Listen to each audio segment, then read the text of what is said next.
Não. Eu não vim aqui para ficar falando a biografia do Aleister Crowley. Isso aí você já encontra de baseada na internet. Eu sou o Paulo de Loyola, o Mago Ranzinza.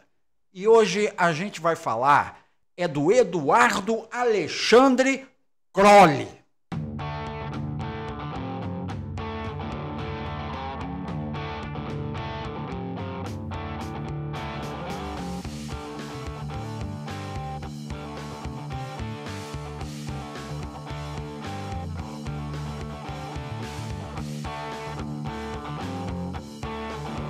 Gosta aqui do canal? Então vamos ajudar aí. Como? Faz um pix pra mim. O código tá aqui na tela. É pix.deloyola@gmail.com. Ou vai conhecer a nossa lojinha. colab55.com/@omagoranzinza. Ah, não quer fazer nada disso? Pelo menos se inscreve no canal com bodega lá do sininho ativado, porque aí o YouTube te avisa quando sair vídeo novo. E já vai deixando teu joinha aí pra não esquecer. E comenta alguma coisa, se tiver alguma dúvida, se não gostou de alguma coisa, sei lá, você que sabe. Porque aí o YouTube sabe que o canal é legal e vai recomendando para outras pessoas. E é isso aí, vamos pro vídeo. E essa palhaçadinha aí no início foi para, desde o início, já tirar uma coisa importante da cabeça. Essa história de São Crowley, do grande profeta do Novo Éon, e essa palhaçada toda. Hoje a gente não vai falar nada disso.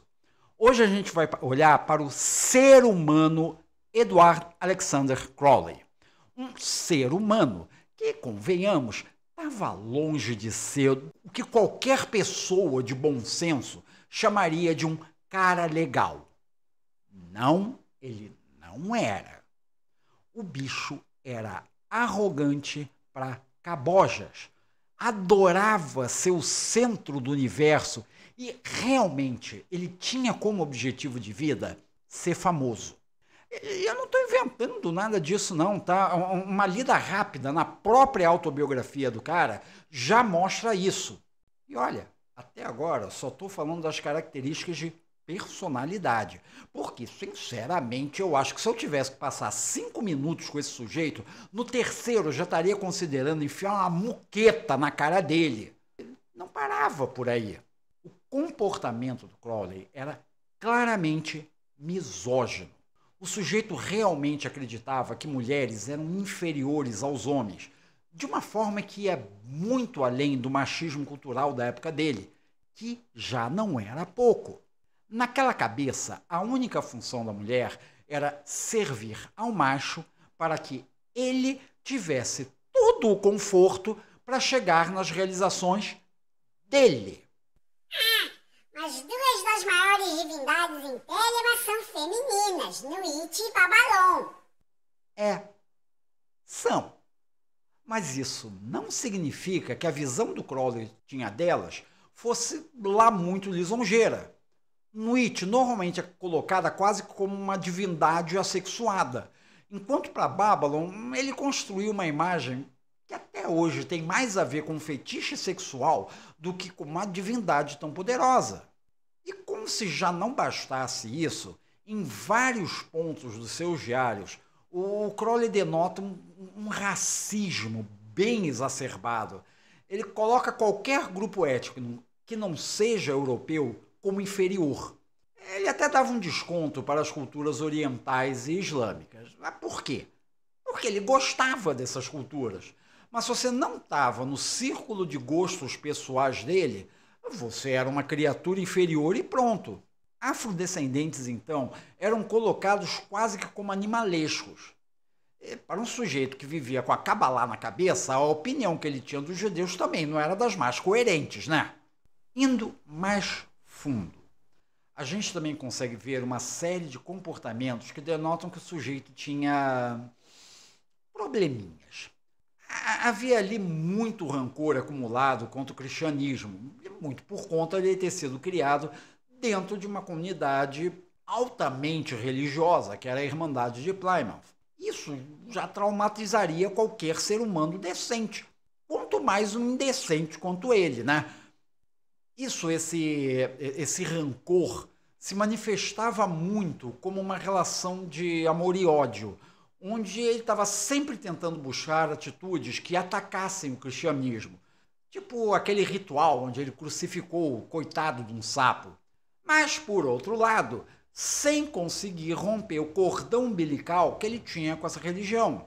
Sabe o ex-crente que depois que sai de uma igreja não consegue passar 10 minutos sem falar mal dela? Pois é exatamente isso.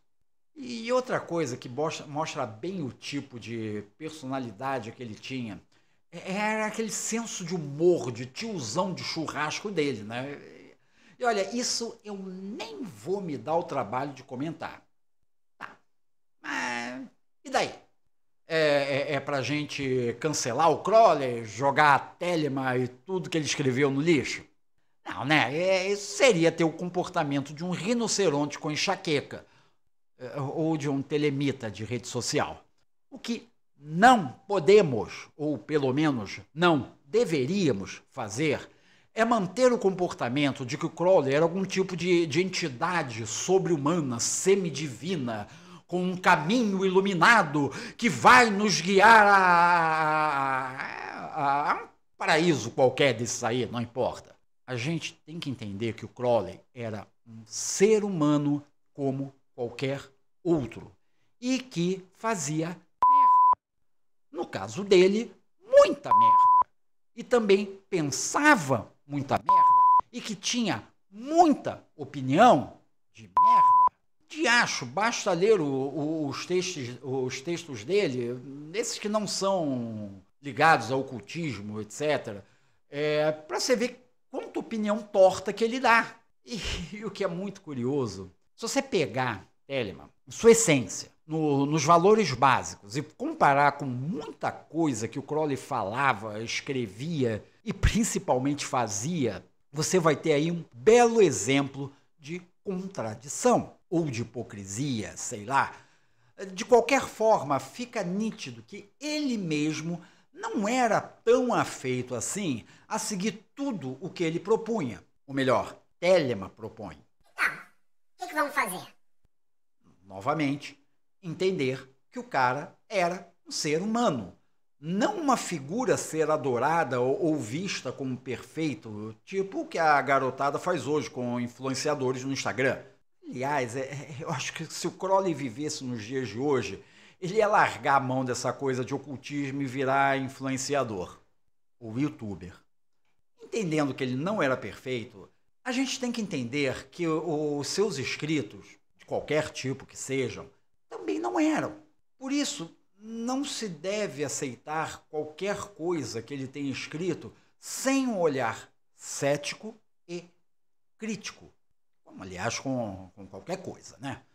Ao pegar um escrito do Crowley, vai estudar aquela simbologia que está ali. Entende aquilo. Entende o que está por detrás daquilo. Mas tem uns livros inspirados que ele foi só um escriba. Que se dane! Por acaso o deus ou a deusa, ou sei lá o que, pegou uma caneta, um papel e saiu escrevendo? É claro que não, né? A mãozinha ali era a mãozinha do Crowley.